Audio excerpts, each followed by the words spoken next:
everybody. I'm Mike. And I'm Mike. And we're Mike and Mike from Mike and Mike's Music Machine. Welcome to episode number 3. What are we talking about on episode number 3 today, Mike? Outlaw country. Outlaw country. Dude, outlaw country I think is pretty cool. Let's take a second for a moment and let them know, though, if you haven't seen episode number 1 or 2, then you need to go to our YouTube channel. If you're watching this, go check our number 1 and number 2 videos. Number 1 is new metal. Number 2 is grunge. And then we have some smaller videos and stuff like that. We've got some other stuff coming out. Some commercial jingles, some cartoon jingles. But we're going to go on to outlaw country. Mike, take it away, because I don't really know much about outlaw country. I can read Wikipedia, but you probably know more than I do. Well, it's I mean, if you go to Wikipedia, it's pretty much the same thing that I'm going to tell you. But yeah, I'm at Wikipedia right now. I'll read it. I'll read some. I'll just do what I did last time. Just offhand, you talked about it. My opinions of it, and then tell us some stuff about Wikipedia here in a second. Okay, sure. So to me, outlaw country kind of started, I would think, in the a lot of people don't think that Hank Sr. started it, but he had a completely different style and his own thing going, so I kind of feel like he started it. But most people don't think that it actually started until around the 70s, I guess 60s probably. But you had like the Four Horsemen, all those guys, Waylon Jennings, Johnny Cash, George Jones.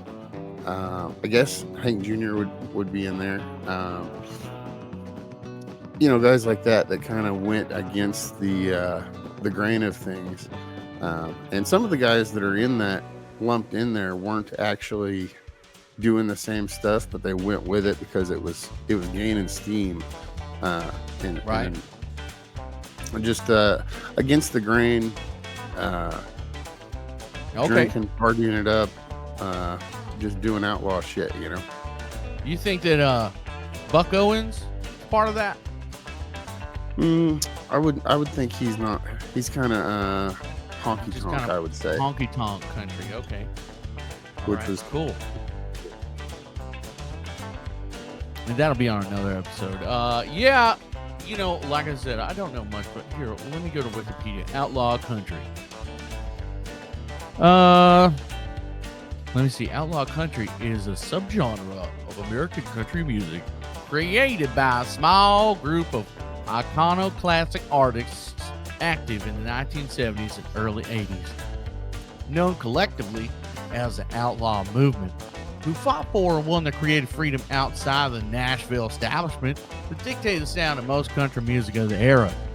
Willie Nelson, Waylon Jennings, Merle Haggard, Johnny Cash, Chris Christopherson, Johnny Paycheck, and David Allan Coe were among the movement's most commercially successful members. This has its roots. Go ahead. If you've never listened to David Allan Coe's old stuff, man, woo, that guy. It's offensive today. Equally so back then too. He's got some crazy lyrics. Dang. Yeah, I never really listened to him. The only time I did listen to him was, I think he did a side project with Dimebag Darrell back in the early 2000s called Rebel Meets Rebel. And Dimebag Darrell is? You know Dimebag Darrell is? Dimebag Darrell, the guitar player from Pantera. Yeah, so he did a side project with Dimebag Darrell back in the day. The music has its roots in earlier subgenres like Western, honky-tonk, rockabilly, progressive country, and is characterized by a blend of rock and folk rhythms, country instrumentation, and introspective lyrics. The movement began as a reaction to the slick production and limiting structures of the Nashville sound developed by record producers like Chet Atkins. Well, there's a lot of not only in country, but there's a lot of gatekeeping everywhere in the music industry, and that's why you get so many so many rebels or whatever you want to call them going against the grain. Well, that's why you get, like right now, music producers who can produce in their bedroom and make it sound just like a professional recording, you know, or like what we're doing now, where we're recording video and audio without having to go through like big artists or big like productions and like not spending a lot of money, you know, bypassing the gatekeepers, if you will. Right. Let's see. Let's go into history. Some country fans consider outlaw country a slight harder edge variant of progressive country. The outlaw sound has its roots in blues music, honky-tonk music of the 1940s and 50s, rockabilly of the 1950s, and the evolving genre of rock and roll. You know what? There was this band, I forget their name, dude, but they were fucking badass. They came through when I worked at a casino in Laughlin. They came through and they were like rockabilly outlaw country. And they were badass, man. They liked to party, and they sang about partying and shit. Like racing cars and crashing cars, and partying and drinking and women. Yeah, rockabilly titties. Would be a good episode to do also. Hell yeah. Cocaine. Not that I know anything about any of that. But I was going to say a lot of people don't realize that a lot of the outlaw country artists were so influential on the other genres of music, like Chris Christopherson. What was her name? I don't know. I'll remember in a second. I should have thought about that. That's okay. Listen, early outlaws were particularly influenced by predecessors like Bob Willis, Hank Williams, Elvis Presley, and Buddy Holly. Man, Buddy Holly was dude, he was so sick. Remember the Buddy Holly movie? That actually was it Busey? Did Busey played Buddy Holly, right? Let's talk about butter sausage. Yeah. Let's talk about butter sausage. This was actually one of my trivia questions for later on in the show, but I'm going to go ahead and mention it because you said that. The day the music died, Waylon Jennings actually gave up his seat on the plane What? to the Big Bopper. That's crazy, dude. Now you're gonna have to come up with another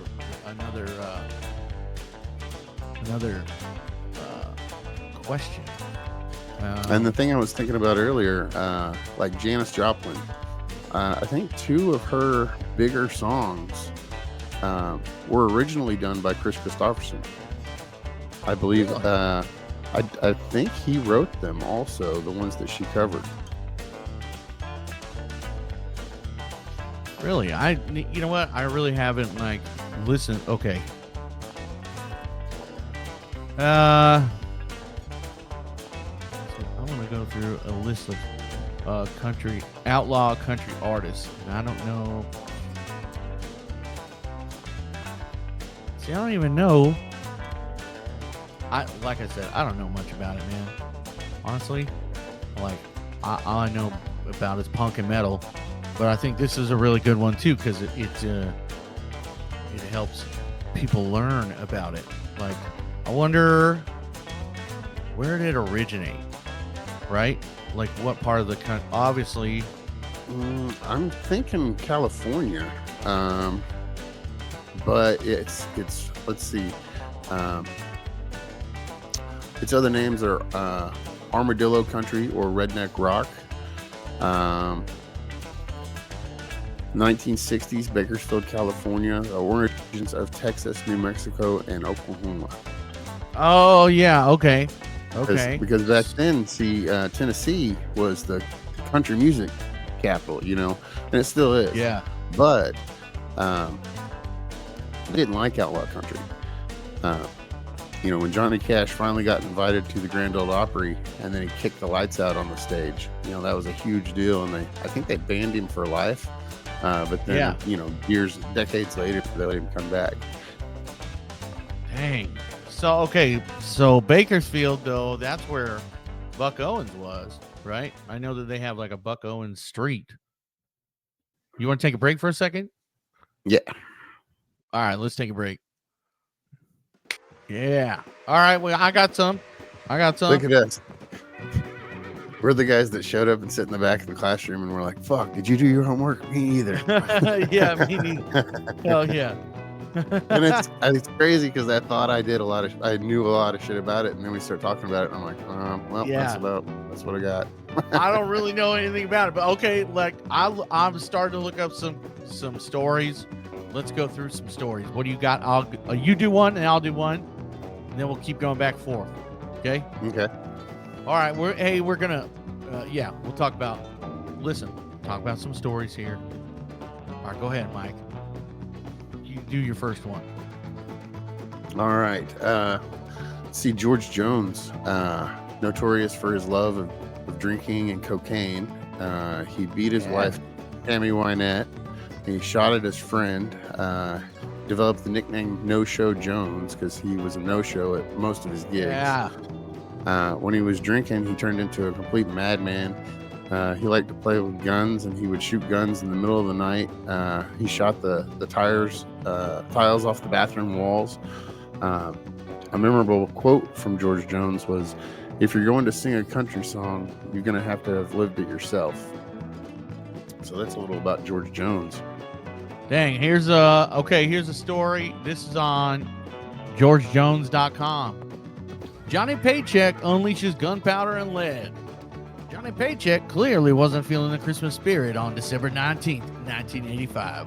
While driving to Greenfield, Ohio to visit his mother for the holidays, the country singer stopped at North High Lounge for a quick drink. Inside the bar, he was recognized by a fan named Larry Wise, who jumped at the chance to speak with one of his idols. Paycheck was feeling testy from the drive, though, and the conversation quickly grew heated. When Wise invited the musician back to his place for a home-cooked meal of deer meat and turtle soup, a fed-up Paycheck drew his gun, reportedly roared, "Do you see me as some kind of country hick?" and fired a bullet at Wise, just grazing his scalp. Sentenced to 9 years in jail, Paycheck served less than 2 before earning a pardon from Ohio Governor Richard Celeste. Take this job and shove it. Dang. All right, what's next? What you got? Merle Haggard. When he was 20 years old, he was convicted of attempted armed robbery at a tavern in Bakersfield.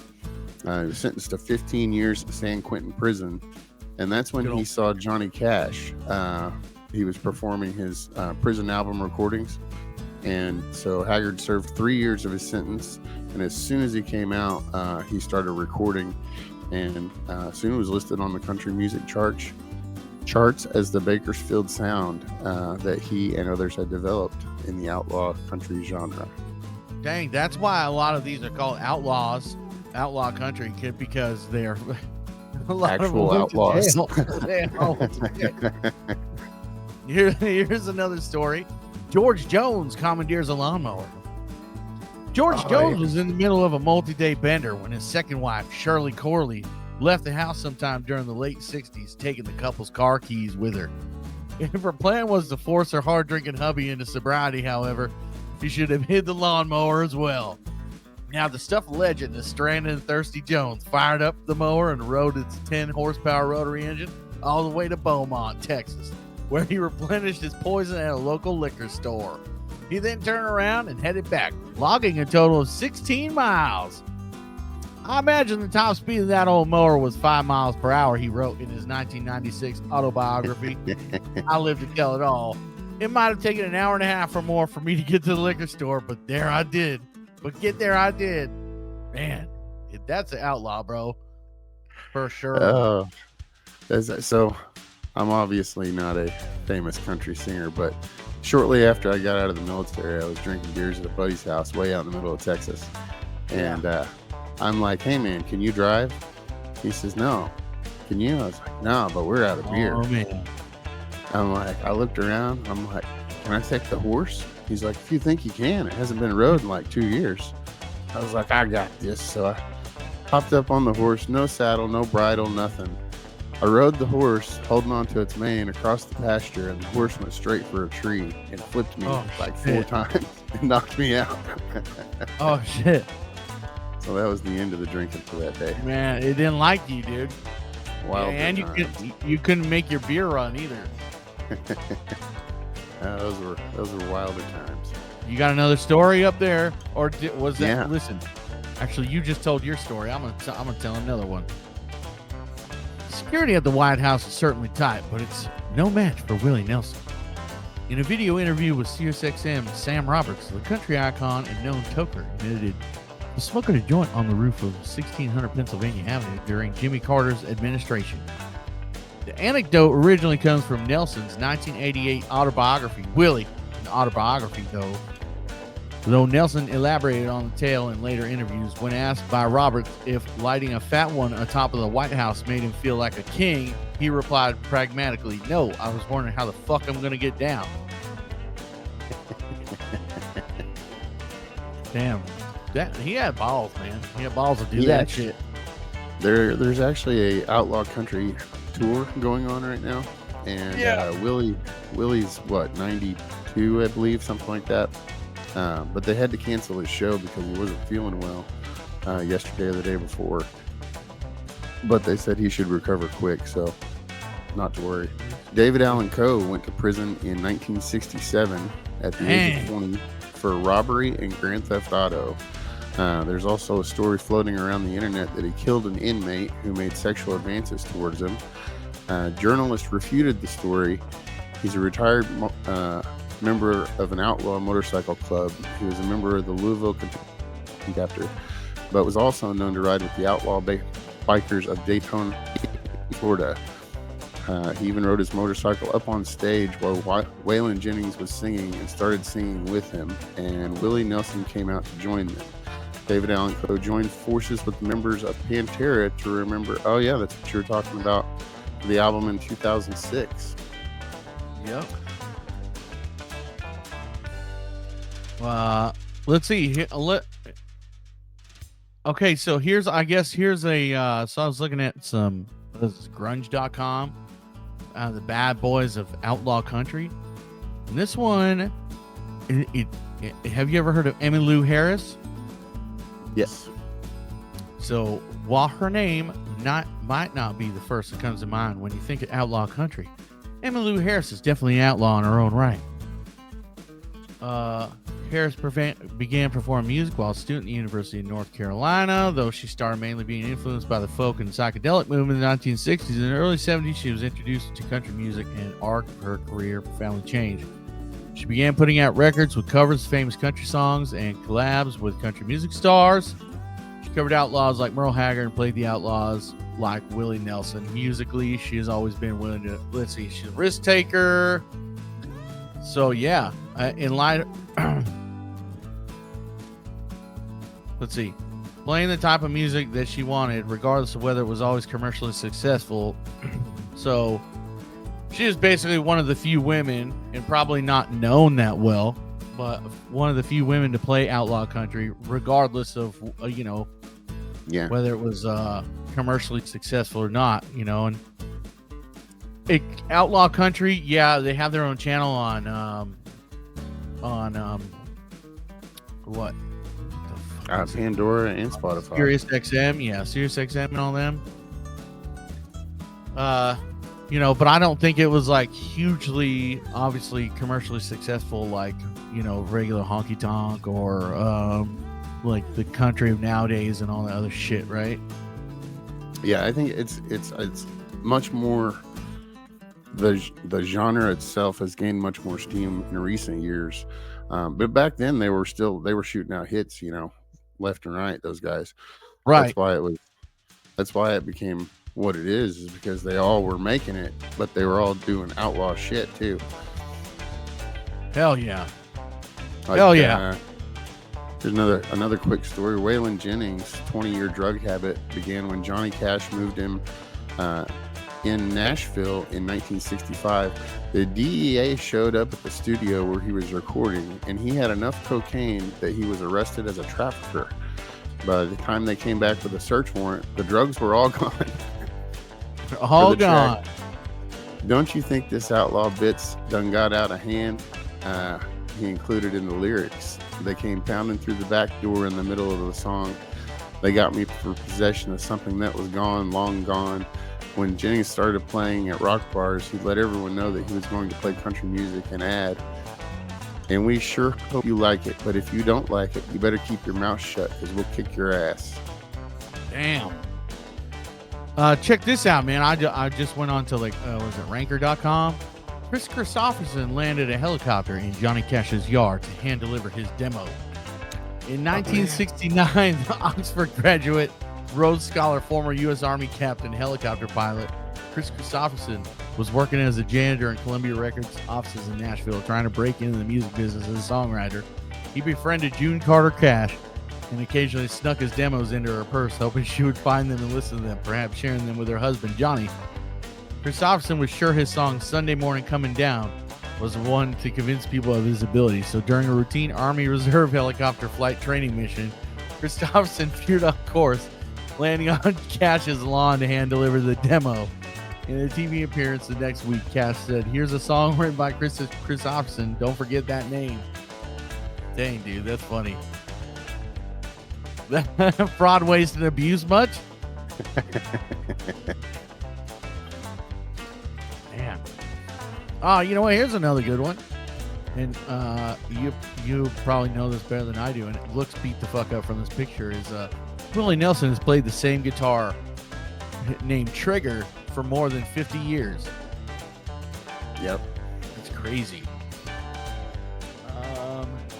That guitar, there was a house fire, I believe, and there's a story about he ran back into the burning house to save the guitar.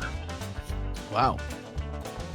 And he also, we've got Farm Aid and stuff that goes on now that he's a big part of. And back in the day, he had some tax issues, and everybody came together whenever the IRS tried to auction his stuff, and they all bought his stuff back and gave it to him. That's badass, man. You gotta support each other. I would do that for you, Michael. I would try. I would attempt to do that for you. Hell yeah. Hell yeah. And dude, these are some great stories that we found out. And, if we didn't have the internet, it wouldn't have helped us find stories, but I'm glad it did. So you want to go on a little break for a second? Hey, welcome back from the break. Those were some awesome stories that we talked about from all the outlaw artists that we found on the interwebs. And up next, I believe usually we're going to go into the top 5, but today we're going to go into Mike's top 10 outlaw country artists. Take it away, Top Mike. 10. All right, and these aren't necessarily in order, and I really kind of have a top 9 with an honorable mention that I would like to throw in there. Top 9, but it's mention. Johnny Cash, Waylon Jennings, Willie Nelson would be number 3. Number 4, David Allan Coe, Chris Christopherson. Dude, okay. Those are some good ones so far. Number 6, around 6. Yeah, 6. Johnny Paycheck. Johnny Paycheck. Hell yeah. Okay. Number 7, Hank Jr. Hank Jr. Number 8, Charlie Daniels. Oh, was he outlaw? Yeah. Dang. Okay. And number 9, I'm going to say Hank Sr. Hank Sr. Because, like I said earlier, some people say he was before it and he was kind of more honky, but he was the original outlaw. He was always drunk. He was always doing things that you're not supposed to be doing, and you're still shooting out number 1 hits. Really? You know what? I think Hank. Go ahead. Oh, go ahead. Well, I think Hank the Third is still carrying on his family's legacy of being That an was outlaw. and that was my number 10 honorable mention was Hank the Third. He's still like in Down and Super Joint Ritual, like carrying on. He's carrying on his family's legacy for sure. Oh yeah, and he sounds when he's singing country, he sounds just like his granddaddy. But he also plays in a punk band. What punk band is that? I am not sure. I'll have to look it up. Okay. Dude, that's a pretty good top 10. I like it. I dig it. Again, I didn't have one because I don't know much about the genre, and I came very unprepared. It's like we said before. We're like those kids who sat in the back who basically are like, we're like Beavis and Butthead. You know, it's like, hey, did you guys prep for a test? No. Shut up, sluts. You know? Oh, okay. Hell yeah. It's What? Ass Jack. Ass The Jack. band is Ass. Yeah. All right. Yeah, I know that he's in several bands, right? Like I said, Down, Super Joint Ritual. Yep. Yeah. Some other ones. Ass Wasn't he Jack. in? The damn band Arson Anthem. Okay. He's in a few. Okay. Cool. Well, that was a great top 10 / top 5. Let's go take a you. break, then go to trivia next. Cool. Sounds good. Let's go. Welcome back. We're going into trivia. Mike and Mike from Mike and Mike's Music Machine. Okay, I have prepared 5 questions for your trivia today. Welcome to Mike's Trivia. Outlaw Trivia. And due to the information and stories that you may have just learned about, you're probably going to know some of the answers to these, hopefully, if you've been paying attention. Uh-oh, I don't pay attention, but let's get into it. Let's see if I can do this. Okay. Remember, set 10 seconds on the clock. All right. Are you ready? I am Hank Williams Jr.'s famous accident happened while he was doing what? Go.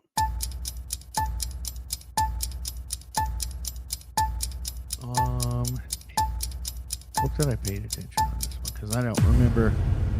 And that's 10 seconds. That 10 seconds. Okay, time's up. Let me go. Drinking and doing cocaine.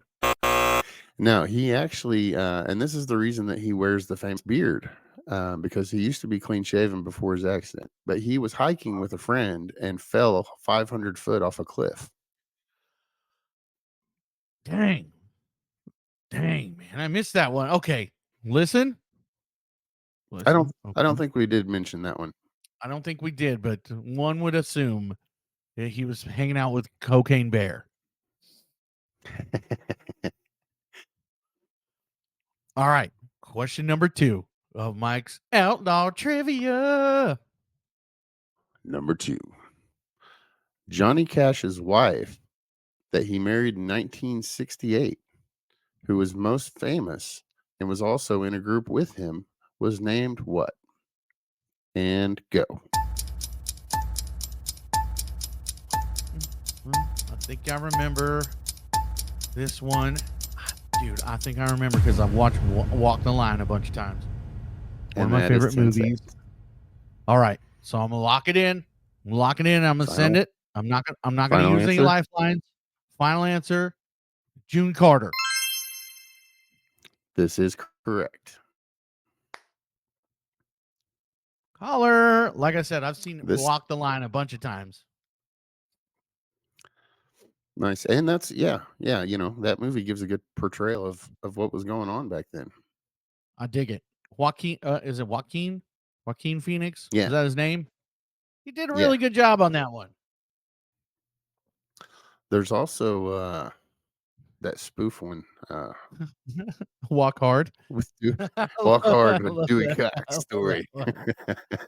Wrong kid died. You don't want none of this, Dewey. I think I'll have me some of that.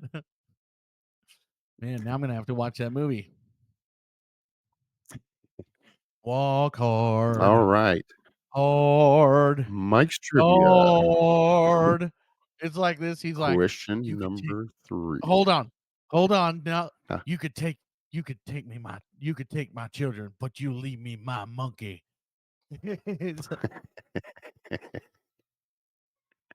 I love that movie. Oh man.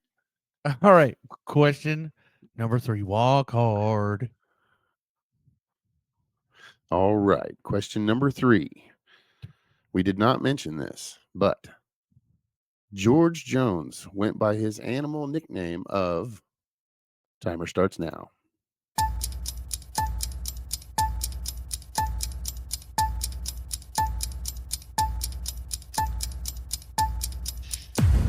And 10 seconds is up. Jackass. Possum. He was known as Possum. Okay, possum. I thought he was jackass, so like a donkey. Yeah, man, I'm getting these ones. I'm not good at this You're today. fixing to do a lot better. I'm fixing to do a lot better. Walk hard. All right, let's go. Number 4. All right. Number 4. Mike's trivia. Question number 4. George Quattro. Jones' wife hid his keys one night. And how did he get to the liquor store? Timer starts now. And there's a lot of things that he could have used.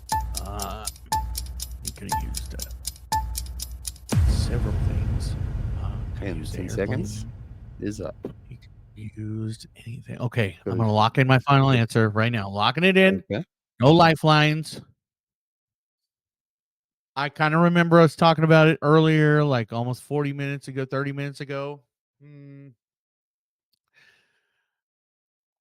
A lawnmower. I don't know what That is kind. correct. It's probably a Craftsman lawnmower. That is correct. I don't know what brand it was. He had a lot of money. It was probably a Toro. Might have been. A snapper, maybe. Who knows? It might have been one of those real big ones. Hell yeah. You know dude. what it was? Okay. The only thing that would have made that story better is if it would have been a push mower with self-propel and he rode that to the liquor store. or if he was like on roller skates and he had one of his helpers pulling him on a bicycle. You know what I mean? Or like one of his bandmates pulling him on a bicycle, like Napoleon Dynamite. Nice. Right? That would have been. That wouldn't have been funny? Sure. That would have definitely been funny. Oh my gosh. All right. Is this the last question or are we going for 10 questions? What are we doing? This is the last question. Very last question. Your mic's muted. All right. Very last question. The very last question. Question number 5. Are you ready? On Mike's Outlaw Trivia. Go. Who gave up the seat on the plane the day the music died? Timer starts now. Oh, you told me. Hold on.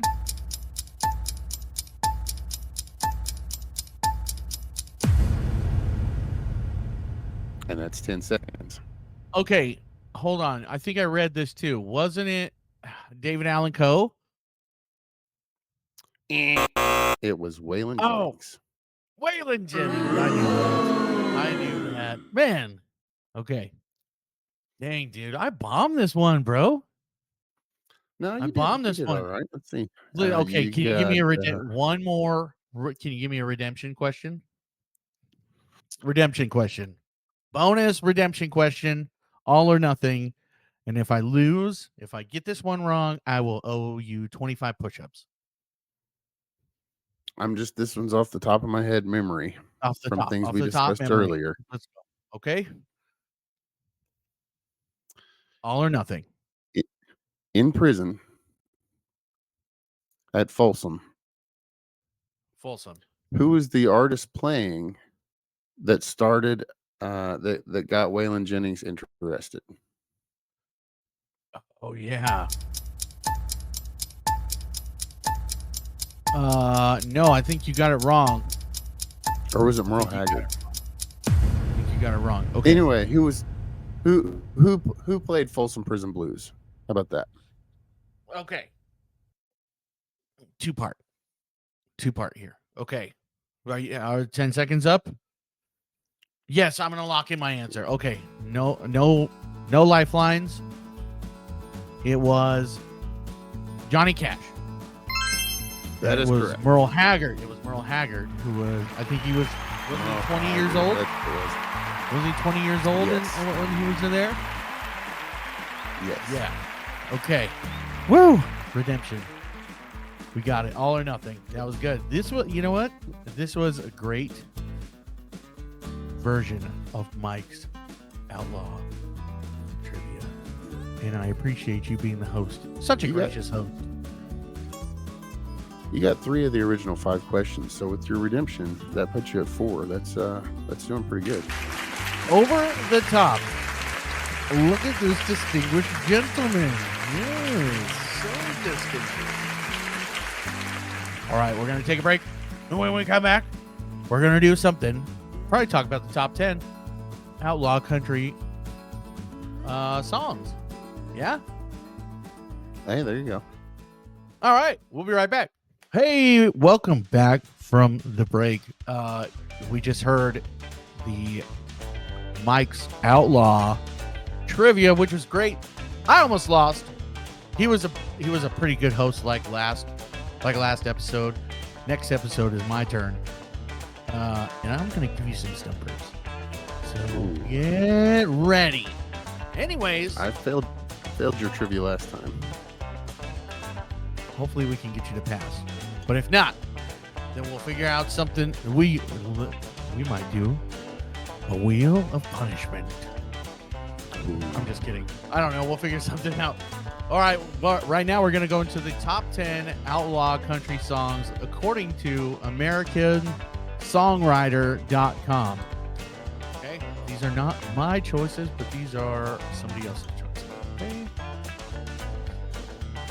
And you can look up the songs yourself.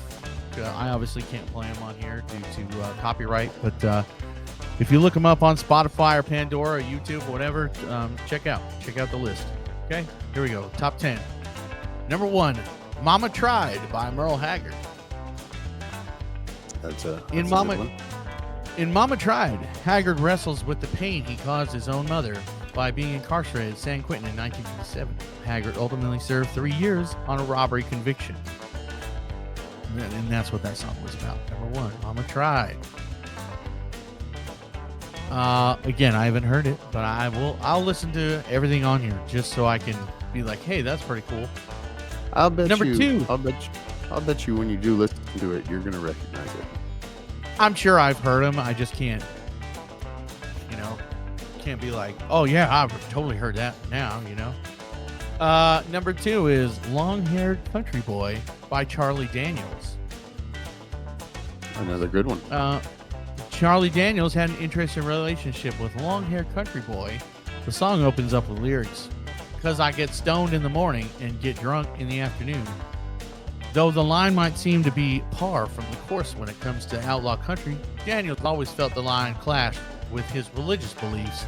Quote, "It's such a big problem with drugs and alcohol with kids, and it just went against my Christian feelings to actually do anything that somebody could construe with being promoting that lifestyle or those things, the alcohol and drugs," unquote, he once said.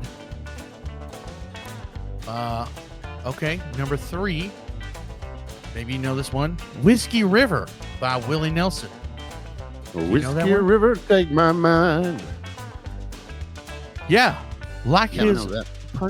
pervasive hits, "Always on My Mind" and "Blue Eyes Crying in the Rain." "Whiskey River" is not a Willie original, but we'll be damned if it's not the most memorable version. Hey, you and Willie Nelson have something very in common. What's that? He was known as the Red-Headed Stranger. because you both have red hair. Yeah, we're badasses. We're badasses. And remember, what I'm reading from is AmericanSongwriter.com. These are not my words, but these are words from them. Okay, this one, number 4. You ready for number 4, Mike? I'm ready. Number 4, I'm the Only Hell. My mama Johnny ever Paycheck. raised. Yep, by Johnny Paycheck. Obviously, you've listened to it. Johnny Paycheck isn't looking for trouble in The Only Hell Mama Ever Raised, though it seems he can't stay away from it for too long. So, man, I'm going to have to listen to this stuff again. Number 5, Cocaine Blues by Johnny Cash. Cocaine Blues reworks the Appalachian standard Little Sadie, adding in an intense moral conundrum and a little white lightning. Though it has been performed many a time by a number of musicians, no one played it quite the way Johnny Cash did for the inmates of Folsom Prison. Nice, dude. Have you ever heard that song? Yeah, I was just trying to think of what album it was, and that answered it. It was on Folsom Prison Blues. Oh, okay. Okay. Yeah, I listen to these all the time. Okay. All right. They're a constant thing on you. Okay. All right. Let's see. Number 6. Don't You Think This Outlaw Bits Got Out of Hand by Waylon Jennings. We mentioned that one earlier. I've never heard the song, but I plan on listening to it. Number 7, Family Tradition by Hank Williams Jr. I think I've heard it. Family Tradition, right? Yep. Hank, why you drink to get drunk? Why do you roll smoke? Oh, yeah, okay. Sound. And why must you live out the songs that you wrote? Yeah, Hank Williams Jr. Hey, didn't he sing Monday Night Football? Are you ready for some football? A Monday Night Party, right? You're gonna have to submerge yourself in outlaw country music for like a whole day, because you're missing out on some good stuff. Man, I'm going to. Okay, so High Cost of Living by Jamie Johnson. You know, he's a newer artist who I didn't really like at first. Yeah. And if you look at just like, I don't know, 10 years ago, he was clean shaven, looked completely different. Now he's really got a David Allan Coe look kind of thing going on. He's got a huge beard. He had put out some. He's a great artist. Yeah. I just was skeptical at first. Let's see. Number 9, Ain't Living Long Like This, Waylon Jennings. Man, seems to be a thing with all of these outlaw guys. It seems to be like chart toppers, man. That one, I don't recall that one. I'll have to listen to that. Though many outlaw country songs are just loosely referential to characters of the Wild Wild West, Ain't Living Long Like This could be the theme song for Jesse James or Billy the Kid. Pretty cool. And number 10. This one's a good one. This one's, I used to always sing this one. I had a 1973 CJ5 with no radio in it. And I would always sing this one to myself while we were driving down the road, so that way I could get, just entertain myself. Mamas, don't let your babies grow up to be cowboys. Make them be doctors and lawyers and such. Yep. That's number 10 by Waylon Jennings and Willie Nelson. And that is a good song. I think that belongs higher. Yeah, that was I was really excited. I really liked that show, The Ranch, and they used that song on it. Yeah, I think it should be a little higher. Man, that was a good top 10. What do you think? I think that was an excellent top 10. Yeah, I'm gonna have to immerse myself, like you said, in outlaw country and just figure those ones out. But Yeah, overall, man, I think it's been a great episode. I think we your top 10 country artists were great. Your trivia, Mike's Outlaw Country Trivia, was awesome. Thank you. And then this top 10 country songs, or outlaw country songs, not just country songs, outlaw country song. I think it was, we packed an entire show, we packed an entire episode full of great information about some stuff that I never knew about, and that the audience may have not known about as well. Yeah, there were some really cool stories in there. Yeah, also that's true. We went over some outlaw country stories, which showed why and what made them the outlaws that they were. Like the lawnmower story, that shit's funny as fuck. Or the fucking helicopter shit in fucking Johnny Cash's yard. You know. So smoke on top of the White House. Smoking on top of the White House, hell yeah. So I think on the next episode, I think we're gonna change it up a little bit. Because we've done kind of, we're going in the rock sort of ways, but I think I want to do some Motown. That would be good. I was gonna say think I wanna... either that or some R&B rap, something, you know. Yeah, I think next episode, let's do Motown. Sounds good. So, yeah, we'll do some Motown. That'll be the next one. And listen, if you like this episode, you can go to YouTube and check out our other episodes. First one was new metal, if you're a new metal fan. Second one was on grunge. If you're a grunge fan, you can always leave us comments telling us what you want to hear, telling us how we're doing. And, you know, if you like us, cool. Like it, subscribe, share, press that bell, the notification button. You can check us out on Instagram, Facebook, YouTube. Where else? What else, Michael? And in the comments, if you feel that we left anything out or had any misinformation, please let us know. Because that's the point of this, is we want to talk about music because we love music, and we want all the info we can get about music and these different genres. Yeah, man. And again, like, comment, share, subscribe. If you want to be on the show and talk about something that you like for music, let us know too. You know, maybe we'll have a guest host or something. What do you think, Mike? Yeah, that could be very fun. That, because we're not always professionals. Again, I had to look on Wikipedia earlier about this stuff.